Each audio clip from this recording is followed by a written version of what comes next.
या भजन या कीर्तन सुनने नहीं जाना, ना महात्माओं की बातों को सुनना। बोले क्यों? बोले बस तुम नहीं सुनना, ना बुद्ध की प्रवचन को सुनना। उसने कहा ठीक है पिता, नहीं सुनेंगे आप कहते हैं तो। एक समय बीता, समय बीतने के बाद उसका बेटा कहीं बाहर से लौट रहा था कि रास्ते में अचानक से बारिश होने लगी और बारिश की वजह से वह एक वृक्ष के नीचे रुक गया। वहीं पर महात्मा बुद्ध के प्रवचन चल रहे थे, सत्संग चल रहा था। किसी ने महात्मा बुद्ध से पूछा कि महाराज आप हमें यह बताइए, क्या पृथ्वी पर भूत प्रेत या देवता होते हैं? महात्मा बुद्ध ने बड़े भाव से कहा कि ना यहाँ पर भूत प्रेत होते हैं, ना देवताओं की छाया रहती है। सत्संग चला रहा, सत्संग ने कह दिया।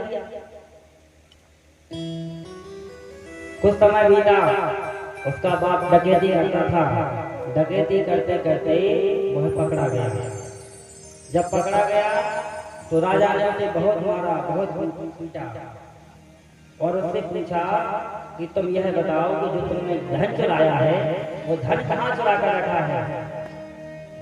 उसने नहीं बताया। तब मनोवैज्ञानिक को बुलाया गया, सलाहकार को। सलाहकार आया, उससे पूछा कि इसको हमने बहुत प्रयास किया, बहुत मारा, बहुत टॉर्चर किया, परंतु यह नहीं बता रहा है इसने जो धन चुराया है वो कहाँ रखा है। मनोवैज्ञानिक ने कहा एक काम करो, यदि यह नहीं बता रहा है तो आप घर pour जाओ और घर पर जाकर के इसके परिवार में से किसी एक को पकड़ कर ले आओ, तो बता देगा। राजा के लोग उसके घर पर गए। घर पर तो कोई था नहीं, वही बालक था। बालक को पकड़ा और ले आया। बोले महाराज हम इसको पकड़ कर ले आए, इसके बालक को क्या करना है?